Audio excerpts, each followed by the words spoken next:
A 28.000 pies de altura, el vuelo FL-312 se suponía que sería solo otro trayecto rutinario a Portland, hasta que dos F-16 se deslizaron en formación junto a las ventanillas y una 10 Bartog abandonó su patrulla para unirse a ellos. En el asiento 17A, un padre soltero silencioso abrazaba una mochila desgastada mientras su hija de 8 años dormía sobre su hombro, sin imaginar que, de repente, toda la Fuerza Aérea de los Estados Unidos parecía interesada en un único nombre de la lista de pasajeros, Isen Dale. Cuando la radio crepitó y una voz militar, fría y precisa, preguntó, «Confirmen, Isen Dale está a bordo», el capitán se quedó pálido. Y el propio cielo empezó a cerrarse sobre un hombre que llevaba 10 años fingiendo estar muerto. ¿Qué pudo haber hecho un simple mecánico en su pasado para que los pilotos de combate entraran en pánico, desviaran una 10 y lo llamaran por un indicativo que el mundo creía enterrado, VIP-6? ¿Por qué 18 soldados insistieron en detener un vuelo comercial solo para verlo una vez más? Quédate hasta el final para descubrir la verdad detrás del fantasma de la fila 17, y si te gustan las historias emocionales y cinematográficas sobre honor, sacrificio y segundas oportunidades, dale like a este video. Suscríbete al canal y activa la campanita para no perderte las próximas narraciones. En el cockpit, lejos de los susurros de la cabina, el ambiente es mucho menos relajado de lo que el capitán finge en el altavoz.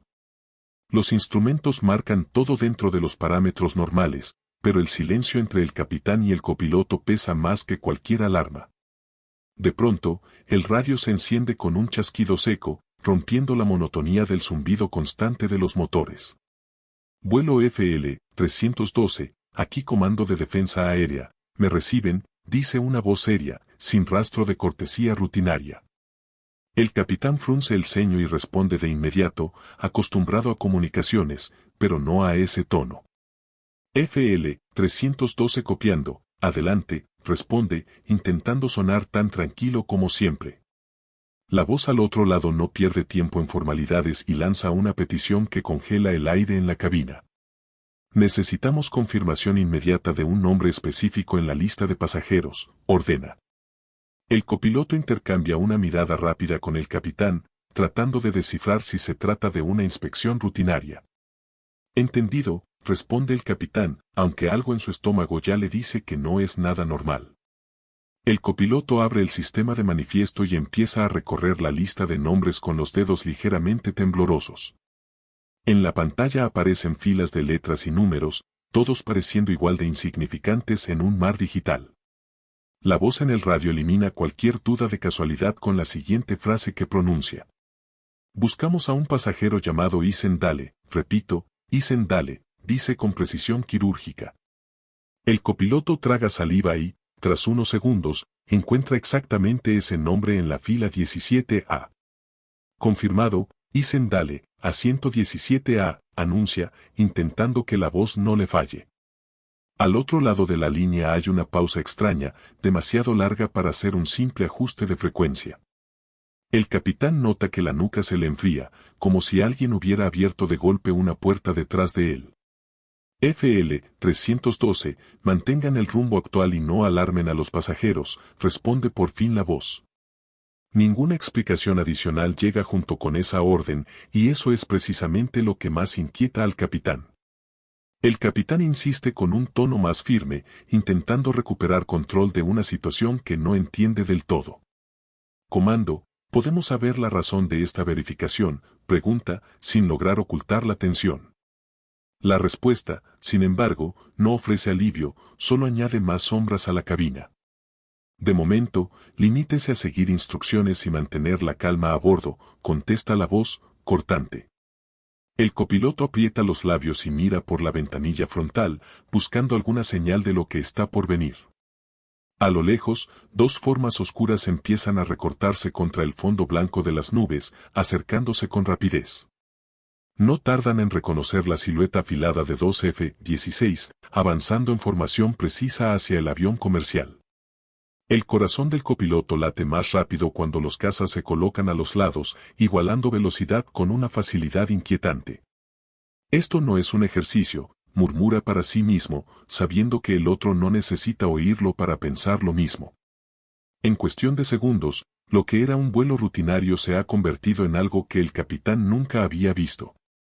Los F-16 vuelan demasiado cerca para ser una simple escolta de cortesía, casi pegados a las alas de la aeronave civil. El diseño gris de sus fuselajes, las cabinas tintadas y las armas visibles contrastan con la paz forzada del interior del FL-312. El copiloto siente la garganta seca mientras observa cómo uno de ellos ajusta milimétricamente la formación, como si midiera cada movimiento. El capitán vuelve al radio, esta vez con la voz un tono más grave de lo habitual. Comando, tenemos dos F-16 en formación cerrada, ¿podemos saber qué está ocurriendo exactamente?, pregunta. La respuesta llega con una calma que solo hace la situación más alarmante. Confirmen visualmente la presencia de Isen Dale en 17A y mantengan la ruta, dice la voz. Repito, no desvíen el vuelo bajo ninguna circunstancia y esperen nuevas instrucciones. El capitán siente que el control que creía tener sobre el cielo se le escapa de las manos. Mira al copiloto, y en sus ojos ve reflejado el mismo pensamiento: esto ya no es solo un vuelo comercial. El copiloto casi susurra cuando se atreve a hacer la pregunta que late en su mente. ¿Quién se supone que es este Isen Dale para que Defensa Aérea se involucre así?, murmura. La respuesta, cuando finalmente llega, no ofrece detalles, pero sí una frase que no olvidará jamás. Si es el Isen Dale que creemos, capitán, ustedes están transportando a un fantasma, dice la voz al otro lado. La frase cae como una piedra en el silencio del cockpit, desafiando toda lógica. El capitán siente un escalofrío recorrerle la espalda, como si de pronto no estuviera solo en esa cabina. No entiende qué quiere decir un fantasma, pero de algo está seguro: ese pasajero no es cualquiera. Los F-16 siguen allí, firmes, como si vigilaran no solo el avión, sino a la sombra del nombre que acaban de pronunciar. A miles de pies bajo ellos, el mundo continúa sin saber lo que está pasando en ese pedazo de cielo. Dentro del FL-312, sin embargo, la realidad está a punto de fracturarse para cada persona que va a bordo. En la cabina de pasajeros, nadie sabe todavía el contenido exacto de las conversaciones del cockpit, pero el ambiente ya cambió. Algunos sienten el cambio en la velocidad, otros en la sutil vibración diferente de los motores cuando los F-16 se colocan al lado. Un niño en la ventana del ala ve una silueta gris y grita emocionado que hay aviones de guerra afuera. Lo que para él es fascinación infantil, para los adultos se transforma en un nudo inmediato en la garganta. Pronto, más cabezas se inclinan hacia las ventanillas, buscando esa imagen que nadie esperaba ver en un vuelo comercial. Un murmullo recorre el pasillo, como un viento raro, mezclado con preguntas sueltas y teorías apresuradas. ¿Será un entrenamiento?, pregunta alguien, intentando convencerse de que no pasa nada grave. Otro responde que nunca había visto cazas volar tan cerca de un avión de pasajeros sin una razón seria. Los cinturones se sienten más apretados de repente, como si todo el avión supiera que algo invisible lo rodea. Lo único que nadie conoce aún es el nombre del hombre en torno al cual gira toda esa tensión creciente. La comisaria, que hace unos minutos observó la calma firme de Isen con su hija, recibe una llamada discreta desde el cockpit. Su rostro cambia apenas escuchar la instrucción: hablar con el pasajero de la fila 17A, nombre Isen Dale. Siente un cosquilleo helado recorrerle la columna, como si de pronto todas sus intuiciones anteriores se confirmaran de golpe. Se ajusta la chaqueta del uniforme, respira hondo y mira hacia el fondo del avión, donde él sigue sentado. Desde su posición, solo ve la parte superior de su cabeza inclinada hacia Maddie, su mano aún sobre su cabello. Cada paso que da por el pasillo le parece más largo que en cualquier otro vuelo que haya atendido. No son turbulencias, no es un pasajero borracho, no es un problema de equipaje, es algo que involucra al cielo militar. Los otros pasajeros captan la tensión en sus ojos y la siguen con la mirada, como si ella fuera un termómetro de peligro. Los murmullos se detienen poco a poco mientras ella se acerca a la fila 17, creando una especie de silencio expectante. El aire se espesa alrededor de ese pequeño tramo de pasillo, como si todos respiraran menos sin darse cuenta. Cuando por fin llega junto a Isen, la comisaria siente que sus manos están un poco más frías de lo normal. Él sigue acariciando el cabello de Maddie, como si ese gesto fuera su ancla en medio de un mar incierto.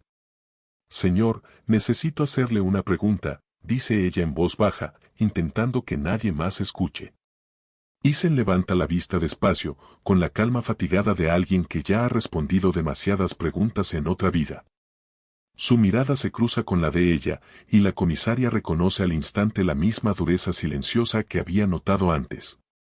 Claro, responde él, con ese tono contenido que parece medir cada palabra antes de dejarla salir. ¿Tiene usted alguna conexión con el ejército o con las fuerzas armadas?, pregunta ella, sin rodeos. La pregunta cae entre los dos como una placa de metal, pesada, imposible de ignorar.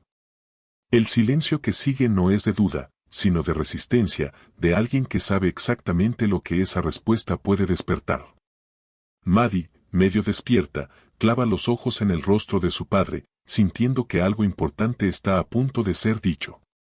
Después de unos segundos que se sienten eternos, Ethan aparta la mirada y responde con sinceridad cansada. Sí, dice, bajando un poco la voz, hace mucho tiempo, cuando mi vida era otra. La comisaria traga saliva, porque esa respuesta encaja demasiado bien con lo que ya sospechaba. Era trabajo clasificado, añade él, con un tono que deja claro que no está acostumbrado a hablar de ello. Pensé que estaba enterrado, pensado que lo habían olvidado, confiesa, casi como si hablara consigo mismo. Ella siente que el corazón le late más rápido, porque entiende que algo muy grande se mueve por encima de ese avión. El cockpit quiere hablar con usted, informa, tratando de mantener la voz profesional. Ethan cierra los ojos un segundo, como si ese simple aviso fuera un disparo que despertara viejos ecos. Dígales que solo soy un pasajero, responde, aunque el temblor leve en su mandíbula lo traiciona. Ni él mismo cree del todo en esas palabras, porque sabe que hay fantasmas que nunca aceptan ser olvidados. La comisaria asiente, pero sabe que su mensaje no será suficiente para detener lo que ya está en marcha. Mientras se aleja, nota cómo algunos pasajeros la miran con curiosidad y miedo, buscando pistas en su expresión. Un hombre en la fila de adelante susurra a su compañera que algo raro está pasando con el tipo de atrás.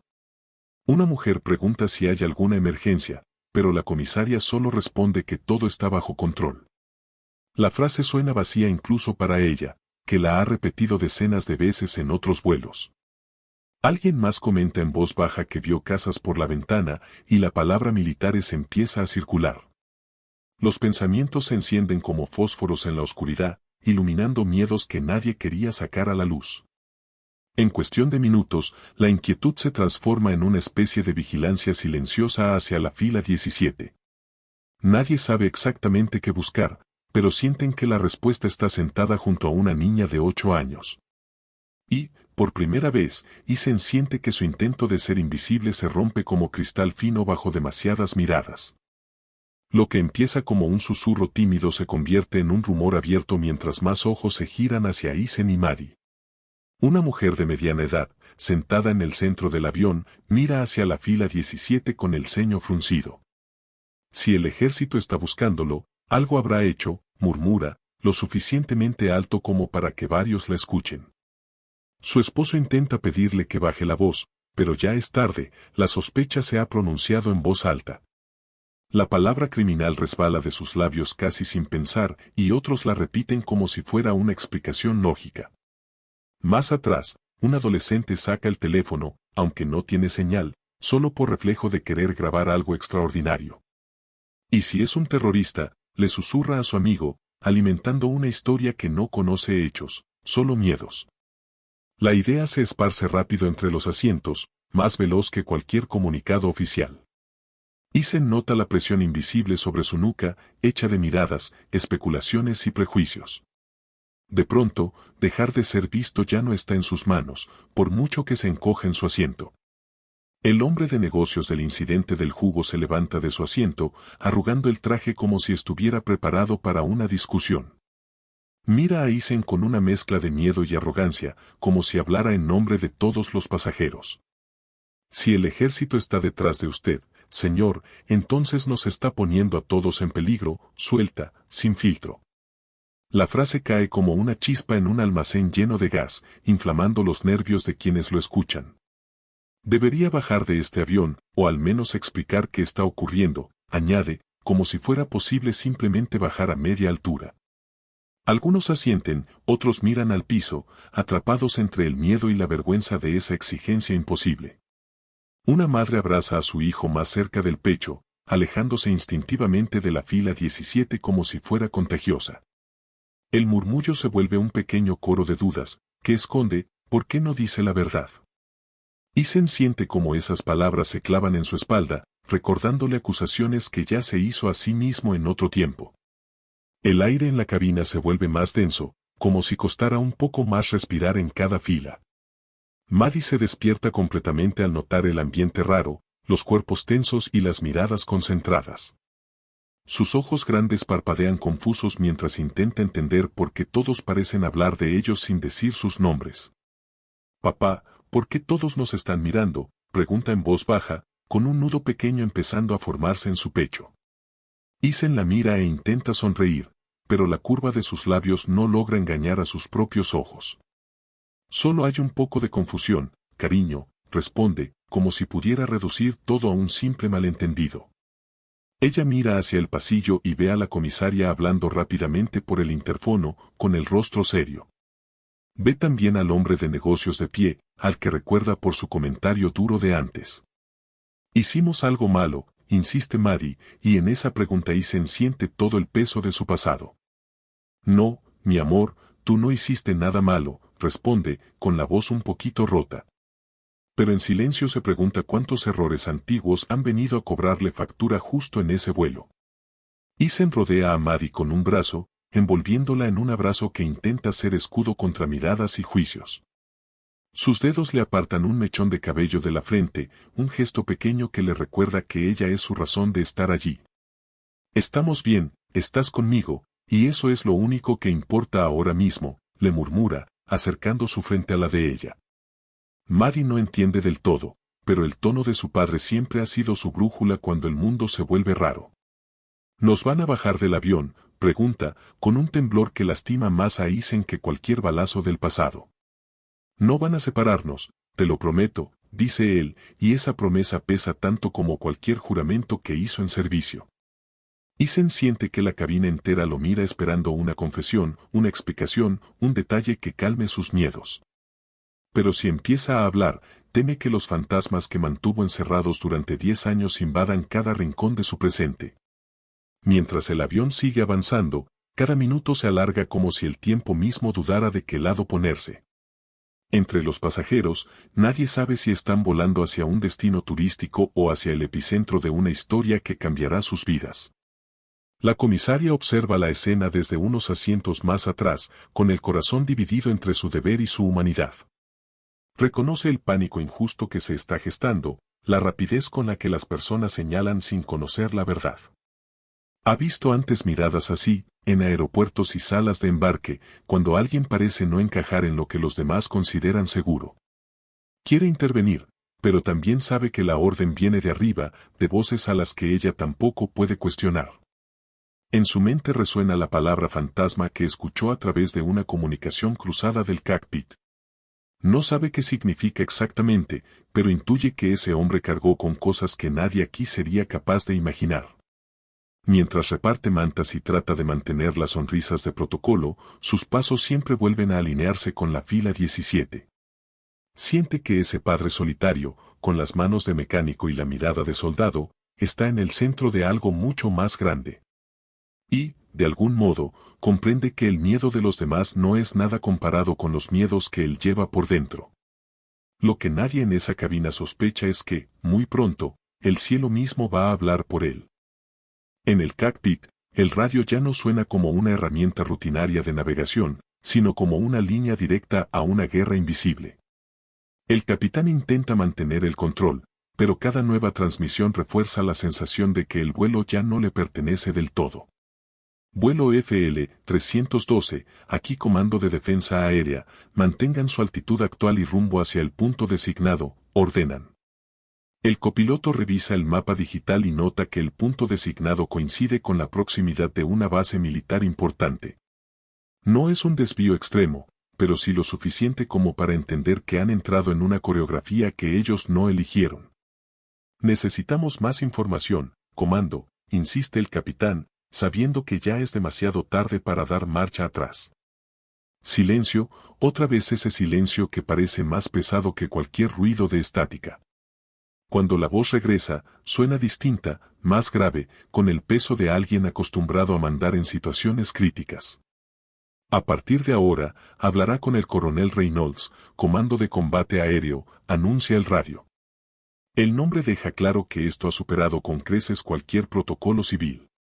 La nueva voz se presenta con calma controlada, como quien sabe que cada palabra puede hundir o salvar una situación. Capitán, tenemos razones para creer que a bordo de su vuelo viaja un individuo de alta importancia estratégica, dice. El capitán aprieta los dedos sobre el control de la radio, recordándose respirar antes de contestar. Entendido, coronel, pero necesito saber si hay un riesgo real para mis pasajeros, pregunta, sin rodeos. Negativo, no en el sentido que usted imagina, responde la voz, enigmática y firme a la vez. El copiloto frunce el ceño, porque esa aclaración no aclara nada, solo abre más preguntas. Entonces, ¿por qué un despliegue de F-16 y un desvío de ruta?, insiste el capitán, sintiendo el peso de todos los que viajan atrás. Porque si ese hombre es quien creemos, no podemos permitirnos perderlo otra vez, contesta el coronel. Las palabras otra vez resuenan en la cabina como un eco extraño, lleno de historia no contada. Toda la atención gira en torno a un nombre y a un pasado que el capitán nunca pidió conocer. Su pasajero Isen Dale podría no ser solo un mecánico de suburbios, continúa la voz del coronel. Creemos que puede ser un antiguo operador conocido por el indicativo de llamada RIP-6, añade, sin titubear. El copiloto mira al capitán, claramente perdido, como si le hubieran hablado en un idioma que no domina. El coronel sigue, como si entendiera que necesita llenar los vacíos para que ellos cooperen. Oficialmente, RIP-6 murió hace 10 años en una operación clasificada en Oriente Medio, explica. Figura como caído en acción, condecorado, y su nombre se convirtió en leyenda dentro de ciertos círculos militares. El capitán siente un escalofrío al entender que, para el comando, ese hombre no es un desconocido más en un asiento de turista. Y si no murió, si está vivo y a bordo de su vuelo, dice el coronel, bajando un poco la voz. Entonces usted está transportando al hombre responsable de que 18 de los nuestros regresaran con vida a casa. Esa cifra, 18, se clava en la mente de los dos pilotos como un número imposible de ignorar. El coronel continúa dando órdenes mientras los F-16 se ajustan a la altura del avión comercial, vigilando cada movimiento. En breve se unirá a la formación una 10 Bartok que ha sido desviado de patrulla activa, informa. El copiloto casi deja caer su bolígrafo al escuchar ese nombre, tan ligado a ataque en tierra y no a escoltas de cortesía. Con todo respeto, coronel, los A-10 no se usan para acompañar vuelos comerciales, se atreve a decir. Correcto, se usan para proteger objetivos de alto valor en zonas de guerra, responde la voz sin perder la compostura. Y para nosotros, si es quien creemos, ese hombre es un objetivo de alto valor, que incluye con franqueza.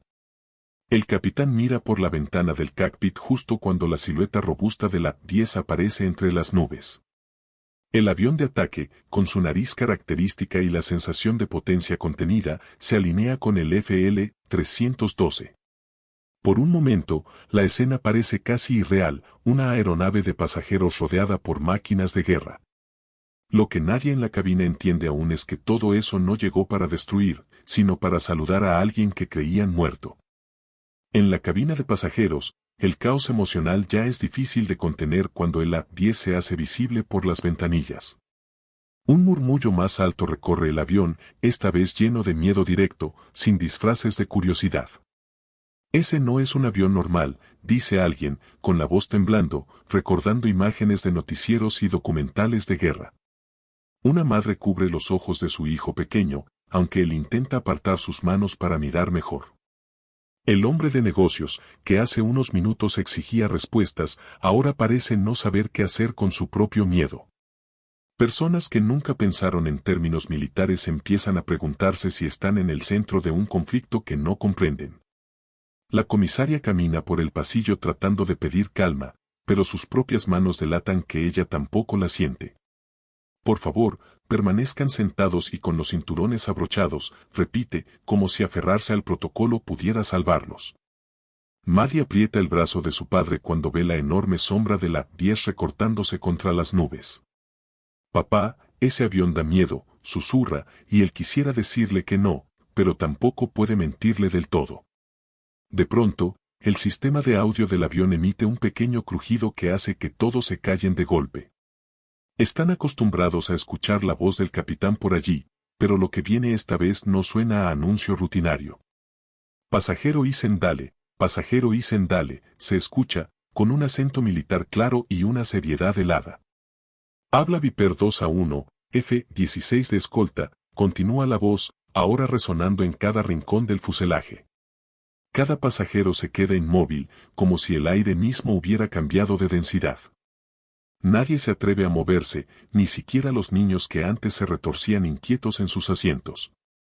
La comisaria detiene sus pasos en seco en medio del pasillo, con la vista fija hacia la fila 17. Isen siente la mirada de 200 desconocidos clavarse en su nuca al mismo tiempo. Maddie, que escucha su nombre unido al de su padre en un tono tan extraño, se aferra aún más fuerte a él. Todo el avión parece sostener la respiración esperando la siguiente frase que salga de esos altavoces. Tenemos un mensaje para usted, Ripe 6, dice la voz del piloto de caza, usando un nombre que no figura en ningún boleto. Un escalofrío recorre la espalda de Isen cuando escucha ese indicativo que creyó enterrado para siempre. No lo escuchaba desde el día en que todo terminó, desde el día en que lo declararon muerto sin siquiera encontrar su cuerpo. Los pasajeros intercambian miradas confusas, algunos murmurando, Ripe que, sin entender el peso de ese apodo. Los hombres a los que salvó nunca lo olvidaron, continúa Viper 2A1, su voz quebrándose apenas. 10 años después, seguimos volando gracias a lo que hizo aquel día, y no permitiremos que su nombre se pierda en los archivos, añade. Cada palabra cae en la cabina como una revelación extraña, desarmando poco a poco la imagen de delincuente que algunos habían creado. La mujer que lo llamó criminal siente que el corazón se le paraliza por la vergüenza y la sorpresa. El hombre de negocios, que antes pedía que lo bajaran del avión, se hunde en su asiento, incapaz de sostenerle la mirada. Maddie mira a su padre con los ojos muy abiertos, tratando de juntar las piezas de una historia que nunca le contaron. Dentro de la mente de Isen, sin embargo, el volumen de esa voz militar queda en segundo plano ante otro ruido más antiguo.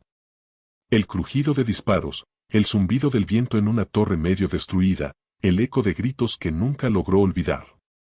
En un parpadeo, deja de ver el interior del avión comercial y vuelve a ver polvo, humo y un cielo abrasador sobre un paisaje en ruinas. Recuerda el peso del equipo de comunicaciones en su espalda, más pesado que cualquier mochila civil.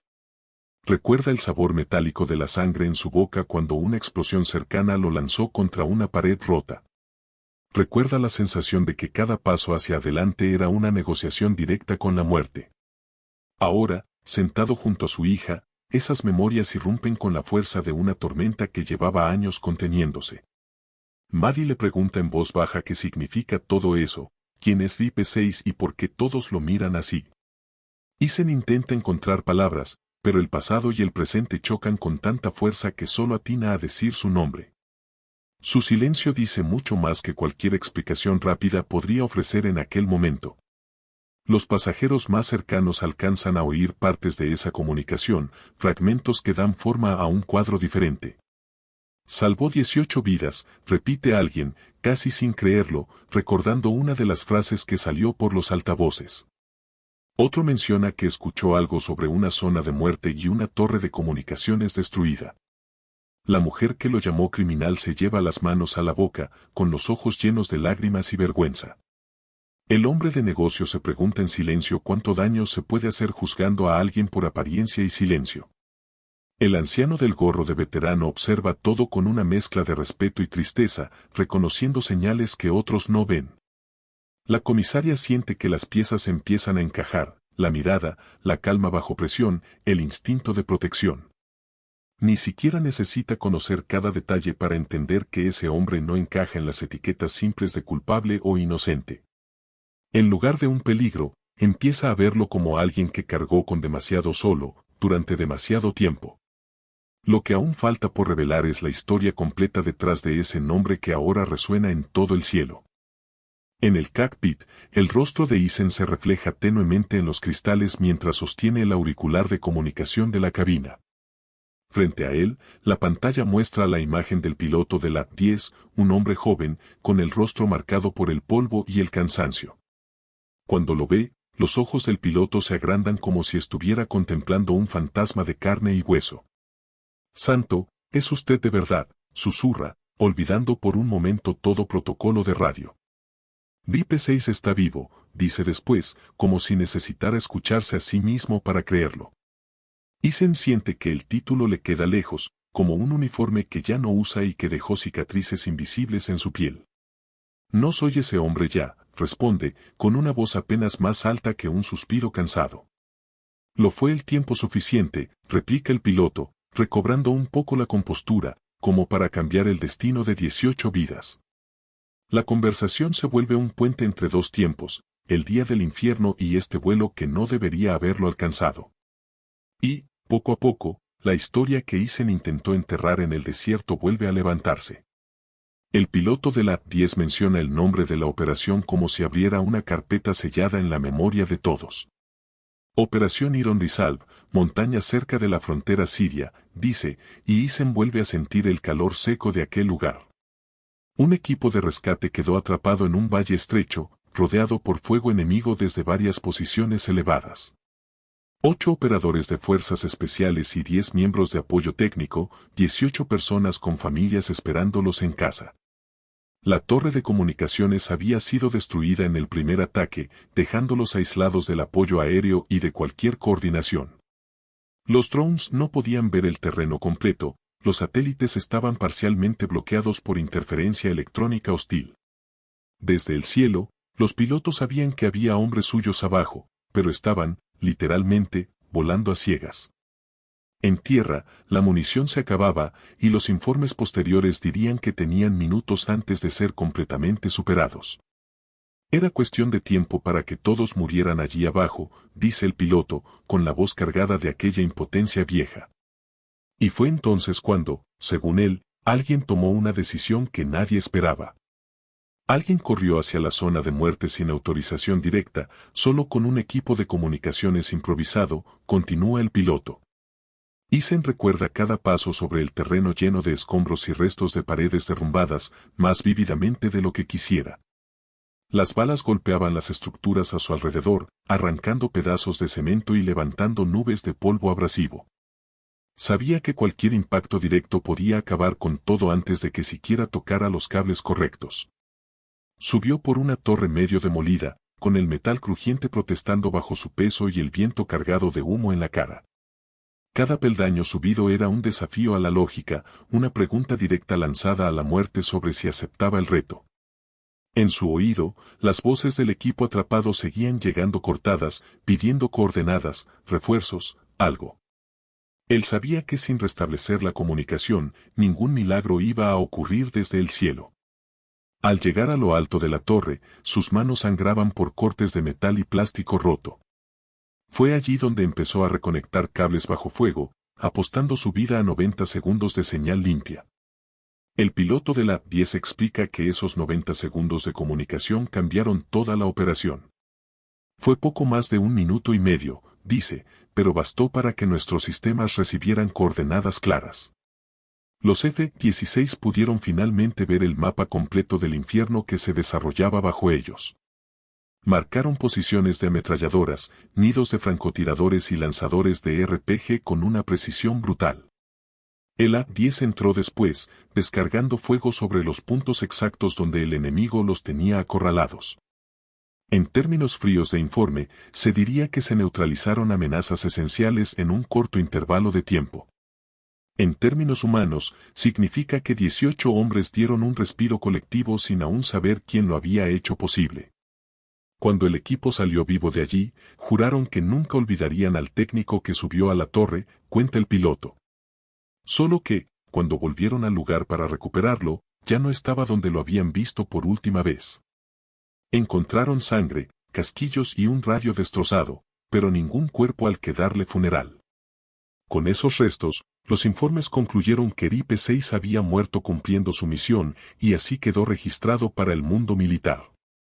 Lo declararon caído en acción, se redactó una carta para la familia, se preparó una medalla que nunca llegó a ponerse en su pecho. Lo dimos por muerto, y su nombre se convirtió en una especie de leyenda entre los que volamos, admite el piloto de la 10. Nadie sabía que, lejos de allí, usted despertó en un hospital improvisado, lejos de cualquier bandera oficial, piensa Eisen. Recuerda el dolor en la pierna, la sensación de no sentir el propio cuerpo, la conciencia fragmentada volviendo por partes. Cuando abrió los ojos, la operación había terminado, su unidad se había marchado y el mundo ya lo lloraba como un héroe caído. En lugar de reportarse, tomó otra decisión aún más radical, desaparecer por completo. Cambió de nombre, quemó puentes, dejó que los informes oficiales lo mantuvieran muerto para todos excepto para sí mismo. No se sentía digno de la palabra héroe, recordando los nombres de los que murieron antes de que llegara a la torre. En su mente, siempre fue el hombre que no logró salvar a todos, no el que evitó 18 funerales más. El piloto de la 10 lo mira desde la pantalla con una mezcla de respeto y humanidad que Eisen no suele recibir en su vida diaria. Señor, los hombres que salieron vivos aquel día no se detuvieron en su propio rescate, explica. Con el tiempo se convirtieron en comandantes, instructores, padres, personas que salvaron a otros gracias a seguir con vida. Cada uno de esos destinos se fue construyendo sobre los 90 segundos que Eisen ganó en aquella torre. Uno de ellos es hoy mi comandante, añade el piloto, con la voz cargada de orgullo casi filial. Él escuchó un rumor de que usted podría estar en este vuelo, y no quiso dejar pasar la oportunidad. Eisen frunce el ceño, confundido, sin comprender del todo cómo un simple pasaje de avión lo ha traído hasta aquí. No nos enviaron para detenerlo ni para interrogarlo, aclara el piloto, anticipando sus miedos. Nos enviaron para agradecerle y, si usted lo permite, para traerlo a casa con honor. La palabra casa suena extraña en la cabina del avión comercial, como si de pronto tuviera más de un significado. El coronel Reynolds vuelve a tomar la palabra por radio, esta vez su tono combina la firmeza del mando con un respeto evidente. Señor Dale, el Departamento de Defensa ha solicitado autorización para desviar su vuelo a la base aérea de Nellis, anuncia. El capitán escucha, sabiendo que, aunque habla de protocolos, en el fondo se está tratando de la vida de un solo hombre.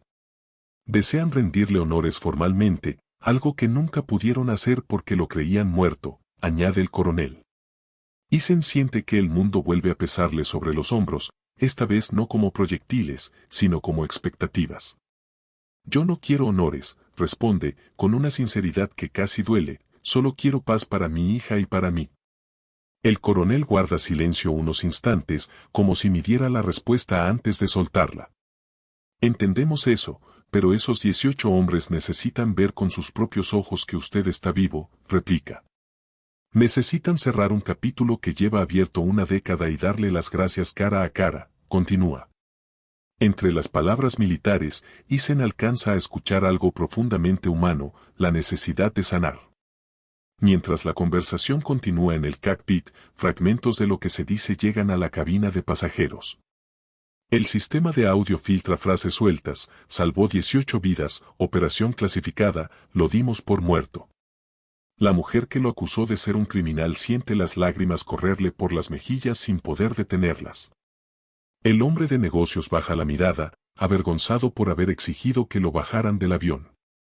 Un murmullo distinto, lleno de respeto y culpa, reemplaza al rumor de miedo que dominaba antes el pasillo. El anciano del gorro de veterano se pone de pie con esfuerzo, manteniendo la mirada fija hacia la puerta del cockpit. Sabe, por experiencia, lo que significa vivir con el peso de decisiones que otros no entienden. Para él, la historia ya está clara, ese hombre no es la amenaza, sino la razón por la que muchos están vivos. Las comisarías se miran entre sí, conscientes de que algo extraordinario está ocurriendo en ese vuelo común. Por primera vez, la palabra héroe empieza a flotar silenciosa en el aire, aunque nadie se atreve a decirla en voz alta. Isen mira por la ventanilla del cockpit hacia los F-16 y el A-10 que lo escoltan, como si estuviera viendo una página arrancada de su pasado. Si acepto aterrizar allí, ¿qué pasa con mi hija?, pregunta, porque en su mente Maddie sigue siendo el centro de todo.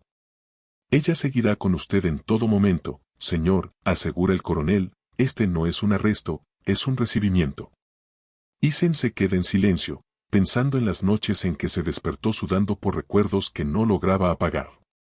Pensando en la decisión de desaparecer, en el taller, en la mochila, en las manos ennegrecidas de grasa para sentirse normal. 10 años huyendo de un hombre que ahora resuena por los altavoces de un vuelo comercial.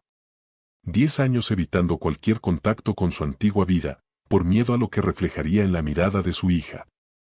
Pero también 10 años sabiendo que había familias que nunca supieron quién hizo posible el regreso de sus seres queridos.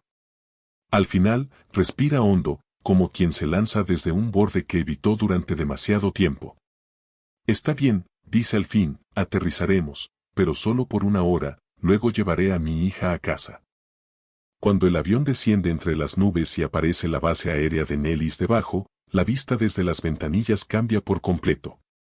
En lugar de edificios civiles y pistas habituales de aeropuerto, se ven extensiones de asfalto llenas de aeronaves militares. Ranguas largas se cruzan como cicatrices grises en medio del desierto de Nevada, brillando bajo el sol intenso. En una de las plataformas, una formación de personal uniformado se organiza en filas impecables. Desde arriba, los pasajeros ven las siluetas perfectamente alineadas, como si alguien hubiera preparado una ceremonia. El capitán informa por el altavoz que están aterrizando en una base aérea por una razón especial. Sus palabras son medidas, respetuosas, conscientes de la magnitud del momento. Lo que están a punto de presenciar es extremadamente raro, explica. La Fuerza Aérea de los Estados Unidos va a rendir honores a uno de nuestros pasajeros, añade.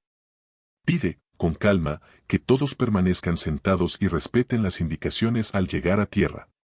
Cuando las ruedas tocan la pista, el impacto suave parece cargar más peso que en cualquier otro aterrizaje para Isen. Maddie aprieta su mano con fuerza, mirando por la ventanilla con ojos llenos de preguntas. Papá, ¿por qué hay tantos soldados afuera?, susurra, sin saber si debe sentirse orgullosa o asustada. Los motores disminuyen su rugido mientras el avión reduce velocidad y se acerca a la zona designada. Desde su asiento, Isen distingue la figura de oficiales de alto rango esperando al pie de una escalera móvil. La comisaria se acerca a la fila 17 con los ojos enrojecidos por la emoción contenida. Señor, lo están esperando, dice, sin poder ocultar el respeto que ahora siente por ese mecánico silencioso. Maddie se aferra aún más a la mano de su padre, sin intención de soltarla. No tienes que venir, intenta decirle él, sabiendo que la invita a un mundo que nunca quiso mostrarle. Voy contigo, eres mi papá, responde ella, con una firmeza que lo desarma más que cualquier arma de fuego. El pasillo se convierte en un corredor de miradas mientras Isen y Maddie caminan hacia la puerta del avión. Nadie aplaude ni celebra con ruido, en cambio, los pasajeros se levantan en silencio, formando un pasillo humano. El hombre de negocios, que antes lo juzgó, se interpone un momento en su camino con los ojos bajos. Lo siento, logra decir, extendiendo una mano que tiembla de vergüenza sincera.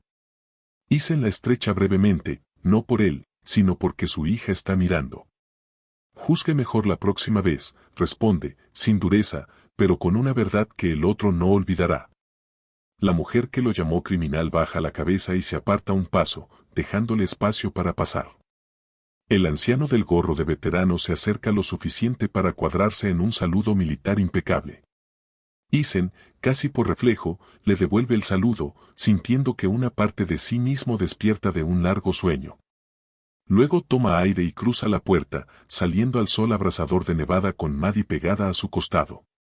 Afuera, el calor seco golpea su rostro como un recuerdo inmediato de otros desiertos que prefirió olvidar. Un coronel espera al pie de la escalera, erguido, con la mano lista para llevarse a la frente en saludo. Ripe 6, bienvenido a casa, dice en voz clara, sosteniendo el gesto con respeto absoluto. Isen traga saliva antes de contestar, sintiendo que ese nombre ya no le pertenece del todo. Ahora solo soy Isen, responde, con la mirada cargada de años de fuga interior. Hoy puede ser ambas cosas, replica el coronel, permitiendo que un leve amago de sonrisa cruce su rostro. Detrás de él, una fila de hombres y mujeres avanza unos pasos, rompiendo la formación rígida. Son los que sobrevivieron gracias a aquellos 90 segundos de comunicación en la torre destruida. Están más viejos, con más arrugas, algunos con cicatrices visibles, pero todos vivos. Y todos traen en los ojos la misma mezcla de gratitud y reverencia contenida. Uno de ellos, ahora un mayor con cicatrices en el rostro, se adelanta con pasos firmes hacia Isen. Señor, tengo 3 hijos que nunca habrían nacido si usted no hubiera subido a esa torre, dice. Su voz se quiebra ligeramente al final de la frase, revelando años de emoción contenida. Otro, un capitán que viste traje de vuelo, se detiene a su lado y habla después de él. Hoy soy piloto, y he podido salvar a otros porque usted me dio una segunda oportunidad hace 10 años, confiesa. Uno por uno se acercan, algunos estrechando su mano, otros simplemente mirándolo a los ojos. Cada historia que le cuentan es una vida construida sobre la decisión que él tomó aquel día. Maddie observa en silencio, intentando encajar la imagen de su papá con la de ese hombre al que todos llaman héroe. Un sargento se agacha a su altura y le dice en voz suave que su padre es un héroe de verdad. Ella lo mira con seriedad infantil y responde, lo sé, es mi héroe desde antes de ustedes saberlo. La ceremonia continúa con un protocolo sencillo pero cargado de significado, sin espectáculo mediático ni focos. Se entrega una placa, se pronuncian palabras formales, se recuerda la operación con el lenguaje medido de los militares. Pero para Isen, los discursos se funden en un murmullo distante, porque su atención está en Maddie, que sonríe orgullosa. En sus ojos ya no ve solo la necesidad de protegerla del pasado, sino la oportunidad de enseñarle lo que significa enfrentarlo. El coronel se acerca de nuevo al final de la ceremonia con un ofrecimiento inesperado. Tenemos una propuesta, señor, dice, manteniendo el tono respetuoso. Nos gustaría que considerara un puesto como consultor, para entrenar a la próxima generación en comunicaciones y supervivencia. Isen se queda en silencio, midiendo el peso de esa oferta frente al peso de su vida tranquila como mecánico. Lo haré si puedo estar en casa antes de las 5 todas las tardes, responde al fin. Prometí ser padre primero, soldado después, añade, dejando claro cuáles son sus prioridades ahora. 3 meses después, Isen ya no se despierta sobresaltado todas las noches por ecos de explosiones y gritos lejanos. Trabaja en una instalación de entrenamiento en Nellis, rodeado de jóvenes que lo miran con respeto sin convertirlo en mito. En aulas llenas de mapas, maquetas y equipos de radio, les enseña cómo mantener la comunicación cuando todo parece perdido. Habla de protocolos de emergencia, de decisiones en segundos y de la diferencia entre valentía y temeridad. No se glorifica a sí mismo en las historias, siempre habla en tercera persona o se centra en el equipo. Aún así, los aprendices saben que muchas de esas lecciones nacieron de experiencias que casi le cuestan la vida. Isen termina su jornada con disciplina férrea, apagando las luces del aula a la misma hora cada día. Mira el reloj y se asegura de salir siempre lo suficientemente temprano para llegar a casa antes del atardecer. Su misión ahora no es regresar con vida de un operativo, sino llegar a tiempo a la cena con su hija. Y, de algún modo, esa nueva misión le parece igual de sagrada que cualquier orden que recibió en el pasado. Cada tarde, a las 17:30, Maddie lo espera en la puerta de casa con un dibujo nuevo en la mano. A veces son aviones, otras veces son pájaros, y casi siempre hay 2 figuras pequeñas tomadas de la mano. Comen juntos, hablando de la escuela, de amigos nuevos y de ideas para historias y cuadros. Maddie le cuenta que un día escribieron en clase sobre héroes, y él siente un ligero sobresalto. Teme por un instante que ella haya contado demasiado sobre su pasado frente a otras personas. Pero cuando le enseña el trabajo, se da cuenta de que la mirada de su hija va más allá de las medallas y las guerras. Mi héroe es mi papá, no porque salvó gente en una guerra, ha escrito ella con letras torcidas. sino porque volvió a casa y decidió ser mi papá antes que cualquier otra cosa, termina el párrafo. Isen siente que los ojos se le llenan de lágrimas al leer esas líneas sencillas y brutales en su verdad. Por primera vez en muchos años, llora sin el peso de la culpa, sino con la ligereza de quien empieza a sanar. En su escritorio, junto al material de entrenamiento, Isen tiene dos objetos que resumen las dos vidas que ha vivido. Uno es una fotografía enmarcada de los 18 hombres que sobrevivieron a aquella operación, reunidos tiempo después. Están sonriendo, algunos sosteniendo a sus hijos, otros con el uniforme impecable, todos vivos gracias a aquellos 90 segundos. El otro objeto es un dibujo de Maddie, con un avión grande en el centro y dos casas volando a sus lados. Abajo, con letras infantiles, ella escribió, "Daddy está seguro aquí", mezclando sin querer idiomas como mezcla mundos.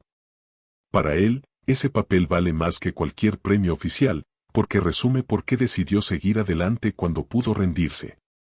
Un día, recibe también una carta de la viuda de uno de los compañeros que murieron antes de que él subiera a la torre. En ella, la mujer le da las gracias no por haber salvado a su esposo, sino por haberlo intentado con todo lo que tenía. Él hablaba de usted con respeto y cariño, escribe, y eso basta para que tenga nuestra gratitud. Isen llora de nuevo, pero esta vez no por lo que no pudo hacer, sino por comprender que su esfuerzo también tuvo sentido en el dolor. La historia de Deep Space no aparece en titulares ni en documentales de horario estelar. No hay ruedas de prensa ni contratos de libros, porque así lo pidió él con firmeza. Prefiere que su nombre se quede flotando en pasillos silenciosos de bases y escuadrones. Una leyenda susurrada entre pilotos, técnicos y soldados que saben lo que significa jugarse la vida por otros. Para el resto del mundo, él sigue siendo solo un mecánico que vuelve a casa cubierto de grasa todos los días. Algunos compañeros de taller saben vagamente que trabajó en algo militar, pero no preguntan detalles. Les basta con verlo llegar puntual y marcharse a tiempo para recoger a su hija en la escuela. En los cielos, de vez en cuando, algún piloto que reconoce su historia baja la mirada con respeto al pasar por encima de Nellis. No lo hacen por un héroe de póster, sino por un hombre que aceptó volver del infierno y aprender a vivir con lo que vio.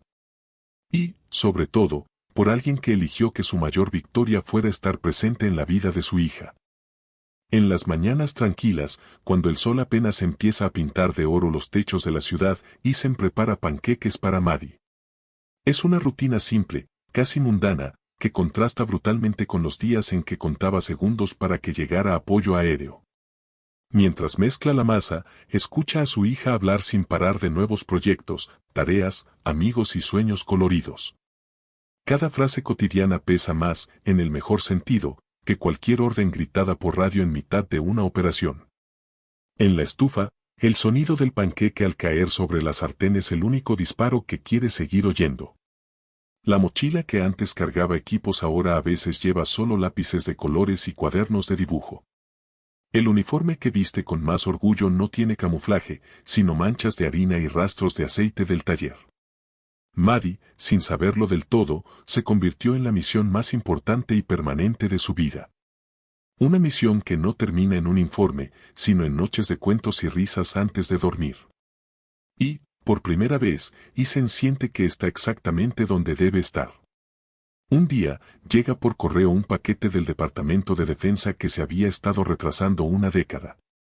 Dentro, hay una medalla cuidadosamente empaquetada, aquella que intentaron entregarle cuando lo daban por muerto. Viene acompañada de una nota firmada por el coronel que lo recibió en Nellis. Usted se la ganó hace 10 años, dice el mensaje, pero sabemos que no necesita esto para saber quién es. Nosotros tampoco, añade, pero un día, si quiere, tal vez se la enseñe a su hija. Isen sostiene la medalla en la mano y siente el peso frío del metal mezclarse con el calor de su cocina. Luego la guarda en una caja alta en el armario, fuera del alcance de Maddie por ahora. Sabe que algún día le explicará lo que significa, pero también sabe que no hay prisa para eso. Lo importante es que, cuando llegue el momento, ella conozca la historia completa, sin héroes perfectos ni finales falsos. Solo un padre que tuvo miedo, que falló, que salvó a otros y que decidió volver para ser su papá. En el aeropuerto, mientras otros vuelos despegan y aterrizan, nadie presta atención especial al hombre con uniforme de mecánico que camina por el hangar. Los pasajeros suben a sus aviones pensando en negocios, vacaciones o problemas personales que ocupan toda su mente. No saben que, años atrás, alguien corrió hacia una torre en ruinas para que desconocidos pudieran vivir estos días normales. No saben que ese alguien ahora está allí mismo, quizás ajustando un motor o revisando un panel de control. Para ellos, es solo una figura más en el fondo, tan invisible como Isen siempre quiso ser. Pero el cielo, y aquellos que lo surcan, no olvidan tan fácilmente a los que lo marcaron para siempre. De vez en cuando, un F-16 pasa a lo lejos y realiza una leve inclinación de alas que nadie más comprende. Es el saludo silencioso de quienes recuerdan al fantasma que volvió en un vuelo comercial cualquiera.